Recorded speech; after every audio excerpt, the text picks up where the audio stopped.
Baik, kita awali dulu untuk hari ini dengan berdoa sebelum kita memulai untuk kegiatan perkuliahan pertemuan kelima. Baik, kita berdoa menurut agama dan keyakinan masing-masing. Berdoa dipersilahkan. Berdoa cukup. Baik, Assalamualaikum warahmatullahi wabarakatuh. Selamat pagi semuanya. Pagi, Bu. Pagi, Bu. Baik, ya. Nah, untuk hari ini ya, mungkin di luar hujan, ada yang beberapa tempat mungkin mendung ya. Jadi agak jaringan mungkin agak kurang bersahabat, tapi nggak apa-apa ya, nanti kita maksimalkan hari ini.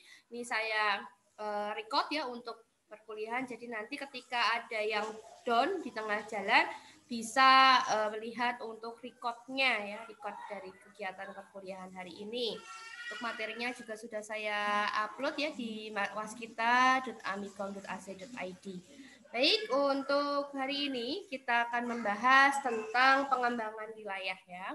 Jadi kemarin sudah kita bahas untuk pewilayahan dan teknik juga pewilayahan berdasarkan pengelompokan ataupun karakteristik tertentu, di mana agar bisa membedakan dengan wilayah yang lain, agar bisa dikelompokkan.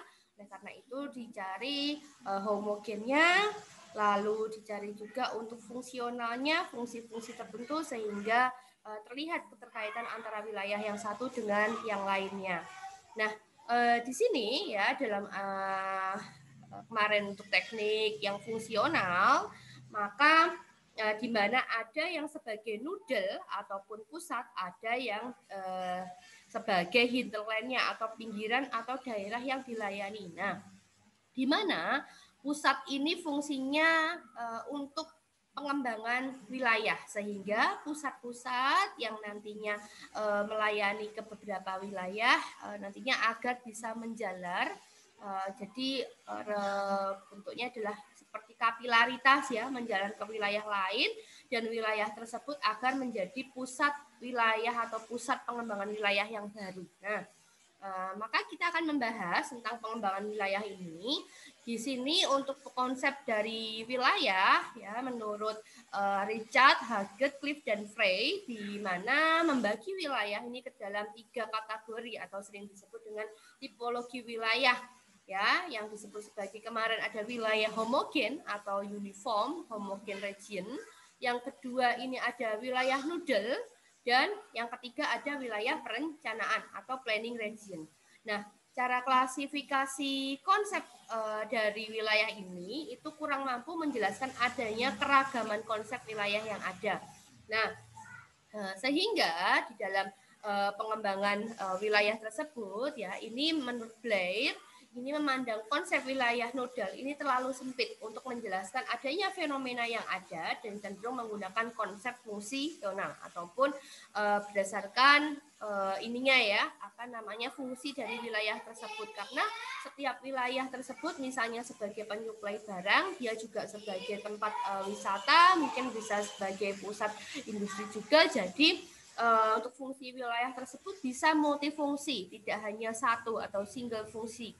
Nah, di sini ya kerangka konsep wilayah yang lebih mampu menjelaskan untuk berbagai konsep wilayah ini dikenal. Ini ada wilayah homogen atau uniform, wilayah sistem fungsional, dan wilayah perencanaan atau pengelolaan planning region. Nah, oleh karena itu yang ketiga yang tadi hanya menggunakan wilayah perencanaan atau planning region, maka ditambah sebagai adanya program region karena adanya wilayah yang dikelola. Nah, tidak hanya sekedar direncanakan, juga dikelola. Nah, fungsinya untuk pengembangan wilayah ini sendiri. Nah, jadi yang digunakan adalah tiga ini ya. Jadi ada wilayah perencanaan atau pengelolaan atau programming ya. Nah, di sini untuk pengembangan wilayah ini pendekatan klasifikasi konsep wilayah ini ya, ada wilayah noda yang dipandang sebagai salah satu bentuk dari konsep wilayah sistem, karena wilayah merupakan sebuah sistem kemarin ya, adanya saling mempengaruhi antara node yang satu dengan node yang lain, dan juga saling ketergantungan di dalam istilahnya adanya pengembangan ya atau gerak yang ada di dalam wilayah tersebut ya.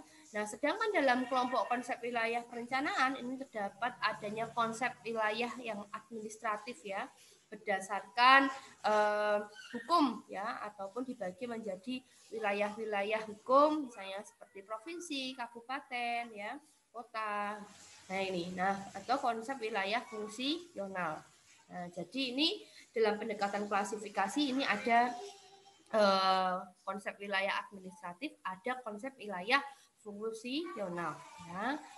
Nah, pada dasarnya untuk pembagian wilayah ya yang dimaksudkan untuk mempermudah dalam pengelolaan yang ketiga tadi ya, wilayah untuk programming region tadi. Nah, ini kedepannya ini dapat membantu agar pengembangan wilayah tersebut ini dapat berjalan. Nah, ini dalam hal upaya atau usaha dalam pengembangan wilayah. Sehingga untuk prinsip dasar dari pengembangan wilayah untuk mengatasi adanya ketimpangan atau gap dari wilayah satu dengan wilayah yang lain. Jadi kalau misalnya ada nodal atau pusat lalu dia melayani wilayah yang lain, maka jika wilayah pusat itu berkembang jauh lebih besar daripada wilayah yang dilayani. Nah, oleh karena itu akan menimbulkan suatu ketimpangan atau gap ataupun jarak yang sangat besar ya antara wilayah pusat atau kota sendiri dengan wilayah yang mensuplai bahan mentahnya. Nah, jadi pengembangannya hanya untuk digunakan untuk kemajuan wilayah pusat sendiri. Nah, dalam konsep pengembangan wilayah, mengapa ini adanya programming region, di mana wilayah pusat tersebut ini bisa membantu wilayah yang mensuplai ataupun wilayah yang dilayani tadi untuk berkembang pula ya, agar bisa menjadi pusat pengembangan wilayah yang baru gitu, atau nodal yang baru gitu, sehingga ini untuk pengembangan wilayah tersebut akan ada di sub wilayah bawahnya atau hierarki yang di bawahnya, sehingga ketimpangan wilayah itu tidak ada atau jaraknya menjadi sempit ya gitu. Jadi sama-sama maju ya, sama-sama berkembang. Nah, sehingga ini terjadi tujuannya untuk pemerataan ya, pemerataan pengembangan wilayah. Jadi semua wilayah itu harus berkembang gitu. Jadi yang satu maju, yang lainnya juga harus ikut maju gitu. Jadi memeratakan pembangunan di semua wilayah. Jadi tidak terbentuk adanya gap atau ketimpangan. Lalu yang kedua ya, di sini pengelompokan ini didasarkan kepada adanya kondisi ya atau potensi dari masing-masing wilayah. Seperti kita tahu ya, untuk potensi satu wilayah dengan wilayah yang lainnya itu berbeda-beda. Karena apa? Didasari oleh sumber daya alam yang berbeda pula di setiap wilayah. Jadi sumber daya alam itu sifatnya adalah tidak merata ya, sehingga ini menyebabkan adanya wilayah yang satu dengan wilayah yang lain potensinya berbeda. Nah, sehingga ini jika ada potensi wilayah di situ, ini bisa oke. Ada Iwang Weli, Raisen, cek suara. Suara saya putus-putus. Oke, lanjut ya. Baik, nanti jika putus-putus bisa minta tolong disampaikan ya, nanti bisa saya ulang kembali. Baik, saya lanjutkan untuk yang kedua, ini di pengelompokan didasarkan pada kondisi dan potensi dari masing-masing wilayah, di mana potensi ataupun sumber daya wilayah ini memberikan kesempatan bagi wilayah untuk mengembangkan potensi yang dimiliki, sehingga di wilayah tersebut nanti akan muncul pusat pertumbuhan baru yang dapat mendorong proses pembangunan wilayah gitu. Nah, jadi ini perlu digali, jadi dari potensi wilayah yang ada, tiap-tiap wilayah tersebut ini memiliki potensi apa gitu, sehingga ini bisa mendorong wilayah tersebut agar menjadi pusat pertumbuhan yang baru, nantinya akan dapat mendorong adanya pembangunan wilayah agar wilayah tersebut maju dan berkembang. Nah, tidak kalah dengan daerah pusatnya. Misalnya jika di situ adalah daerah layanan pinggiran, ini menjadi pusat pertumbuhan baru. Sehingga nanti diharapkan pusat pertumbuhan baru tersebut akan melayani wilayah atau daerah yang lain.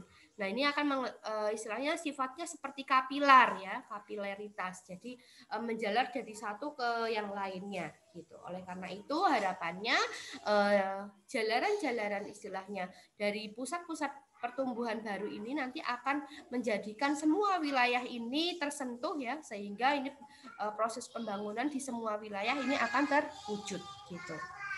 Nah, oke, lalu berdasarkan adanya rencana tata ruang wilayah ya, adanya di masing-masing wilayah ini dibentuk adanya pusat pelayanan sebagai strategi dalam pemerataan pembangunan wilayah. Ini berdasarkan adanya potensi dan kondisi dari masing-masing wilayah.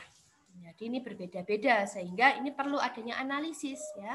Nantinya kalian juga bisa menggunakan analisis SWOT ya, strength, weakness, opportunities, dan threat gitu ya, untuk mengetahui apakah kekuatan yang dimiliki di dalam wilayah tersebut ya. Ini berdasarkan potensi-potensi yang ada. Lalu apa kelemahan di wilayah tersebut? Apa penghambat di dalam wilayah tersebut? Kenapa sulit untuk berkembang? Nah, lalu opportunities yaitu adanya kesempatan yang ada di luar dari wilayah tersebut, misalnya kedekatan dengan wilayah yang lain ataupun kerjasama dengan wilayah yang lain atau ketergantungan wilayah yang lain terhadap wilayah itu sendiri ya. Nah, itu merupakan opportunities, faktor eksternal. Lalu adanya ancaman, misalnya kesamaan ataupun kesamaan potensi dengan wilayah yang lain ataupun adanya wilayah yang istilahnya hanya menyerap sumber dayanya saja tetapi tidak hubungannya tidak simbiosis mutualisme ya, tetapi menguntungkan bagi wilayah tersebut ya, atau eksternal ya. Ini faktor eksternal atau ancaman ya dari luar. Atau bisa faktor alam ini menjadi faktor eksternal juga ya. Nah, itu contohnya ya, di sini adanya ketimpangan pendapatan yang mencolok antara wilayah yang diposisikan sebagai pusat kegiatan dengan wilayah yang bukan sebagai pusat kegiatan. Nah, ini untuk mengurangi dampak tersebut ini dengan menerapkan konsep fungsi pusat pelayanan tadi ya, sehingga akan mengapa pusat pertumbuhan baru itu harus dimunculkan ya, ini agar konsep fungsi pusat pelayanan ini terwujud ya. Nah, ini jadi gimana fungsi pusat pelayanan untuk melayani wilayah yang lainnya. Nanti ketika muncul pusat pertumbuhan baru itu menjadi pusat pelayanan yang baru pula. Nah, seperti itu ya untuk konsep pengembangan wilayah. Nah, sebetulnya di sini ya fungsi pusat pelayanan itu apa ya? Yang pertama ini pusat kegiatan wilayah atau PKW. Jadi di mana di wilayah tersebut ya itu merupakan adanya noda atau pusat kegiatan segala istilahnya aktivitas ya. Nah, ini di situ. Lalu yang kedua ada pusat kegiatan lokal. Nah, jadi hanya wilayah tersebut mungkin hanya dibatasi untuk administrasi saja ya. Nah, misalnya kalau untuk pusat kegiatan wilayahnya itu dalam skop provinsi ada di ibu kota provinsi itu sendiri. Lalu kalau pusat kegiatan lokal itu ada di masing-masing ibu kota kabupaten atau ibu kota istilahnya kota medianya ya. Nah, ini kegiatan pusat kegiatan lokal hanya di wilayah itu saja. Lalu pusat kegiatan lokal promosi ya, ini berdasarkan adanya perdagangan ataupun istilahnya industri ya. Lalu ada pusat kegiatan kawasan ya. Nah, ini kawasan yang lebih luas lagi. Kalau kita berbicara tentang kawasan berarti kita akan berbicara tentang fungsi dari wilayah tersebut ya. Nah, lalu pusat pelayanan lingkungan. Nah, ini. Jadi adanya pusat pelayanan lingkungan atau PPL. Nah, ini untuk penyeimbang dari keseluruhan ya, dari adanya istilahnya penyeimbang wilayah tentunya harus ada pusat pelayanan lingkungan. Ya. Nah, Di dalam keseluruhan tersebut ya namanya adanya pengembangan wilayah, makanya ada yang disebut sebagai satuan wilayah pengembangan atau SWP ya. Nah, di dalam SWP ya atau satuan wilayah pengembangan ini adalah wilayah yang secara geografis dan administrasi ini dikelompokkan berdasarkan adanya potensi dan sumber data untuk pengembangannya ya. Oke. Di sini ya, jadi potensi sumber daya untuk pengembangannya ini di wilayah masing-masing wilayah ya. Jadi ini dikelompokkan.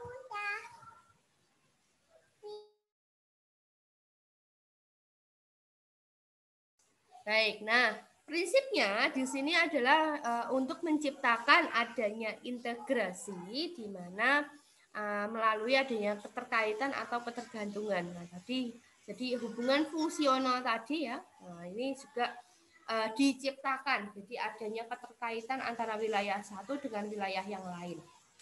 Nah, jadi pasti ada hubungan interaksi ya, nah, menciptakan adanya integrasi wilayah. Nah, prinsipnya SWP seperti itu. Nah, tujuannya di mana SWP ini untuk memperkuat adanya kesatuan atau integrasi ekonomi negara atau wilayah secara utuh. Jadi karena ininya SWP itu adalah satuan pengembangan, jadi harus sama-sama maju ya, sama-sama berkembang agar menciptakan pemerataan pembangunan wilayah tersebut. Nah, ini untuk wilayah satuan secara utuh. Jadi semua wilayah itu harus maju atau harus berkembang bersama. Nah, ini jika dalam lingkup kesatuan berarti cakupan areanya ini lebih luas ya. Nah, ini dalam hal ekonomi ya, ekonomi suatu wilayah yang lebih luas ya, wilayah negara ya. Kalau tadi adalah masing-masing provinsi, berarti kalau wilayah keseluruhan ya adalah secara keseluruhan negara secara utuh ya.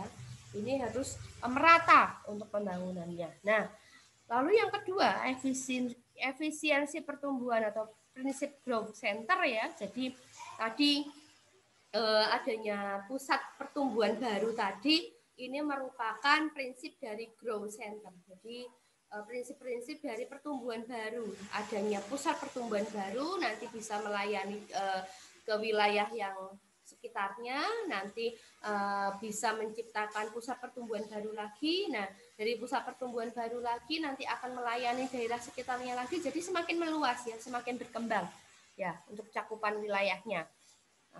Dan yang ketiga tujuannya adalah untuk memeratakan pembangunan dan menghindarkan adanya pemusatan kegiatan atau adanya kesenjangan gap tadi. Jadi tidak hanya melulu di satu nodal tersebut ya, tetapi bisa menjalar ke wilayah atau nodal-nodal yang lain. Jadi menciptakan kedekatan ya gap dalam hal ekonomi. Jadi yang satu berkembang, yang satunya istilahnya maju ya. Misalnya dari segi sarana fasilitas yang ada ini semakin lengkap ya, jangan sampailah ada wilayah yang lain yang bahkan justru untuk akses wilayahnya saja tidak ada atau masih belum baik gitu. Nah, ini menciptakan kedekatan ya intinya. Jadi agar semakin sempit jarak kesenjangan antara wilayah yang satu dengan wilayah yang lainnya. Lalu yang keempat ini adanya jaminan untuk keserasian dan koordinasi antar berbagai kegiatan pembangunan yang ada. Jadi misalnya di wilayah pusat tadi ya itu adanya pembangunan apa ya bisa ditularkan ke wilayah-wilayah atau nodal-nodal di bawahnya, hierarki di bawahnya, agar nanti kegiatan pembangunan di situ juga sama halnya dengan wilayah yang nodal yang pusat tadi. Nah, nanti sama juga halnya untuk hierarki 2 akan menjalar pula ke hierarki yang ketiga, ya, hierarki di bawahnya lagi. Nah, dalam suatu SWP ini tidak dijumpai adanya keseimbangan atau perataan dikarenakan adanya susunan ya, adanya hierarki atau simpul-simpul, ya, sedangkan antara SWP pada prinsipnya ini dapat dicapai adanya keseimbangan. Nah, jadi dalam suatu SWP ya itu kan ada hierarki 1, 2, 3 itu memang tidak terjadi keseimbangan. Jadi karena adanya jenjang tadi ya, karena ada wilayah nodal 1 ini melayani hierarki 2 ya. Nah, hierarki 2 nanti melayani hierarki 3 ya. Nah, kalau antar SWP antar nodal pusat dengan nodal pusat yang lain ya, pusat pertumbuhan dengan pusat pertumbuhan yang misalnya pusat pertumbuhan 1 dengan pusat pertumbuhan 2 ini harus terjadi keseimbangan. Jadi harus sama-sama, misalnya yang pusat pertumbuhan 1 itu memiliki 3 hierarki, ya pusat pertumbuhan kedua ini juga memiliki 3 hierarki gitu. Nah, jadi makin tinggi tingkat pemerataan yang hendak dicapai, ini makin besar pula jumlah SWP yang harus terjadi. Nah, jadi SWP-nya harus makin banyak ya, gitu. Agar bisa menumbuhkan istilahnya pusat pertumbuhan atau prinsip growth center tadi, gitu. Nah, contoh nyatanya ini misalnya ya di Jakarta gitu ya, ini nanti ada daerah hierarkinya ada disebut sebagai Jabodetabek gitu ya. Terus ada yang istilahnya Jogja, ini juga ada ya, ini nanti Joglo Semar gitu ya. Nah, nanti ada lagi ya untuk Tapet itu juga ada ya. Nanti wilayah-wilayahnya, terus nanti Surabaya itu juga ada ya gitu.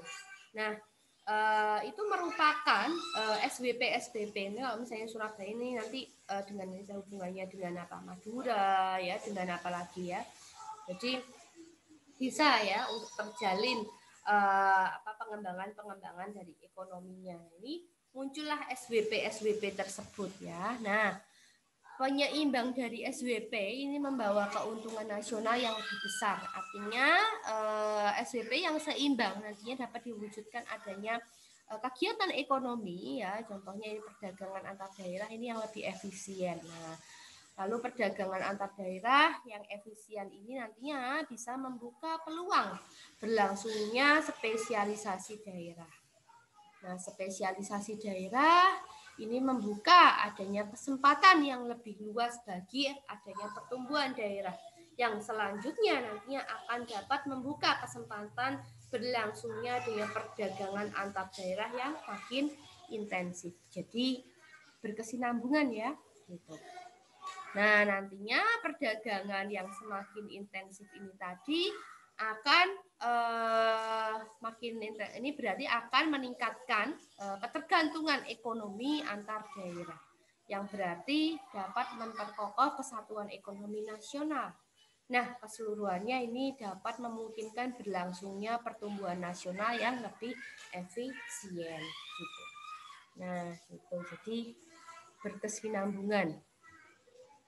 Nah, komponen dari SWP ini ya, yang pertama ada model sistem integrasi antara wilayah yang satu dengan yang lainnya. Ada hubungan inti pusat wilayah dengan wilayah pengaruhnya atau hinterlandnya ya, hierarki yang di bawahnya tadi. Lalu yang ketiga adanya penentuan batas SWP. Jadi misalnya ya, tadi adanya SWP 1 ya dengan SWP 2 itu pasti adanya batas ya, batas. Jadi nanti batas hierarki 3 pasti nanti berbatasan dengan hierarki yang 3 di SWP yang kedua. Nah, basisnya ini adalah ekonomi ya. Jadi pengembangan secara ekonomi. Karena nantinya tujuannya adalah untuk memeratakan pembangunan gitu ya. Pemerataan ekonomi di semua wilayah. Nah, mendeskripsikan sistem keterkaitan ya, ketergantungan dan pola pergerakan dalam suatu wilayah. Ini wilayah yang homogen, ini variabel fisik, ini dapat dijadikan suatu dasar. Ya, jika SWP ini ditetapkan berdasarkan adanya kedekatan dari wilayah dan juga adanya potensi daerah yang sama gitu. Nah, nanti ya untuk penentuan SWP tadi ya, ini yang pertama itu adalah menetapkan inti atau pusat ya, di mana ini untuk wilayah pengaruh yang mempengaruhi wilayah yang lain, lalu menentukan batas dari SWP tersebut, lalu penilaian basis ekonominya itu apa. Nah, satu SWP ini dapat mencakup bagian dari suatu daerah atau mencakupi bagian-bagian dari beberapa daerah ataupun dari keseluruhan bagian dari sejumlah daerah.